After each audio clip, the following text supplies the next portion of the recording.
So Mr. Riggs bought the land in February of 2011 for $900,000, and he's asking $1.5 million.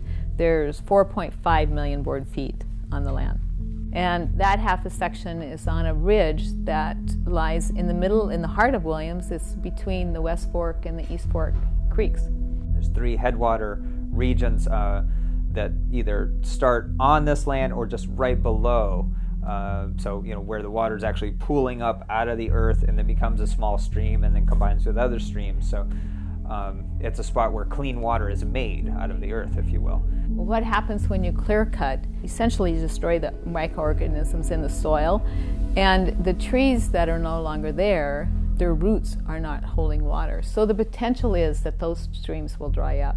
And on private forest land, there's no regulations regarding using herbicides, and that's fairly standard practice, is to come in, cut all the trees, and then use herbicides to control the regrowth of the hardwoods, oaks, the madrones, manzanita, to basically turn it into a tree farm of conifers. So what we've seen is typically aerial herbicide spraying following a clear cut, and then they go back in by hand and actually inject the hardwoods with herbicides to stop the regrowth. That's pretty much how private forest land is managed throughout the Pacific Northwest. And just on the West Fork of Williams up Caves Camp, we've watched that happen on 120 acres, and it continues to be a source of erosion. Herbicide drift through the air, through spraying, and also, of course, through the water. All these things are mobile. The community of Williams consists of people from all different ways of life. There's loggers and miners and organic farmers and people who have retired here. As part of our certified organic requirements by the USDA, we're required to provide proof of testing for water quality to ensure, particularly when we're washing produce, that we're not using water that's been contaminated. Well, what you're doing actually directly affects not only my health and my family's health. I have 2 children, 2 boys that are 5 and 9, are born and raised on the farm. But it affects our ability to just do business, to maintain a sustainable livelihood there. I know the herb farm is a large medicinal herb farm locally that farms about 40 acres of medicinal herbs and markets them nationally. They're directly downstream from this one tract that's on the ridge here that is slated to be clear cut. People come here to have babies. The midwifery business is booming in Little Williams, and a lot of those babies are born into water and are doing water births, and because we have such good clean water here. Think about our children, their future. We need water to survive. We all do, rich and poor. Our kids are talking to us right now, and they're saying, "Hey, could you please stop this? This is freaking us out." My little 6-year-old, it breaks her heart to reflect on how people can just cut down mass amounts of trees. And you look at the mountains, well, they don't recover in Southern Oregon. They turn into sand.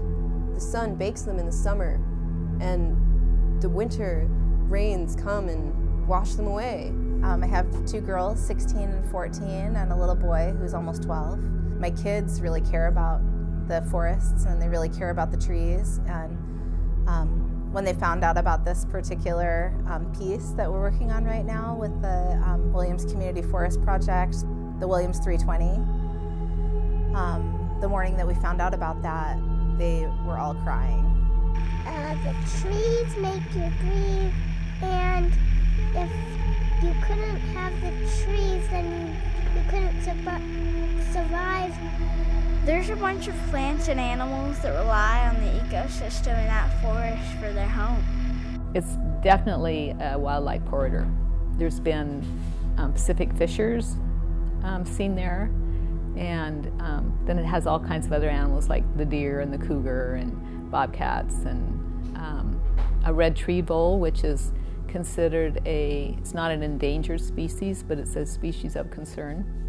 And the Williams Creek has coho salmon in it, and so it's really an important stream for the life of those salmon. We're not totally against harvesting trees. We just want to see it done in a sustainable way. So we decided that we needed to develop a model for ecological forest management. We formed an organization, the Williams Community Forest Project, to actually address the issues of clear cutting and forest management that was essentially destroying our forest. So the Williams Community Forest Project is about developing a community forest that can sustain the community economically and at the same time sustain the forest.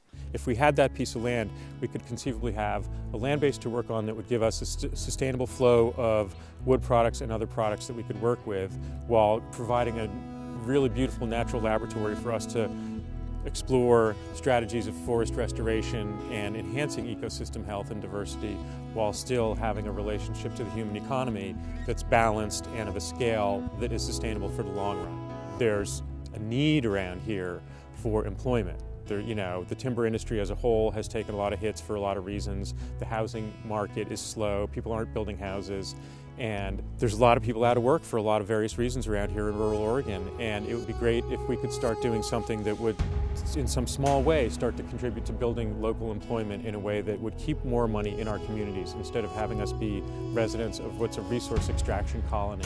As we can see now, the timber industry doesn't look so good. It's the victim of large forces, global forces beyond the control of local people. And so we can do however well we want as far as managing lands on that industrial model. But when the markets change and the one product you're getting out of there, construction lumber, is no longer in demand, the jobs go away. And then there's no money left for restoration, there's no money left for managing the road network, there's no money left for protecting rural communities from wildfire, because it's all centered around this one model of commercial timber production.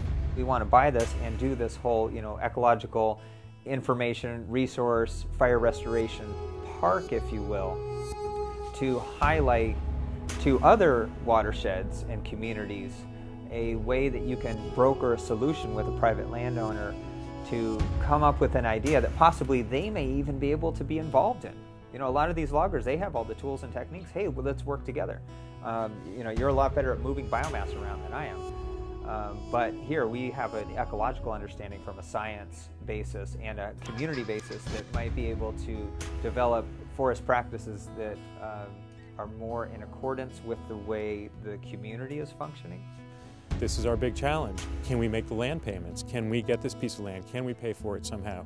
If we can, it opens up huge opportunities for us, and I think is just an empowering thing for local communities, where other people might see, wow, look at what they're doing in Williams. They've created a whole way to educate some of the young people, create jobs there, preserve some of the local land base.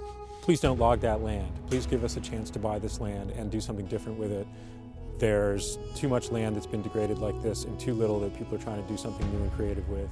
The community is behind the community forest and wanting to raise the money to buy that. These trees are very old and they don't need to be cut down. They give us good growth. How are our children going to live without water?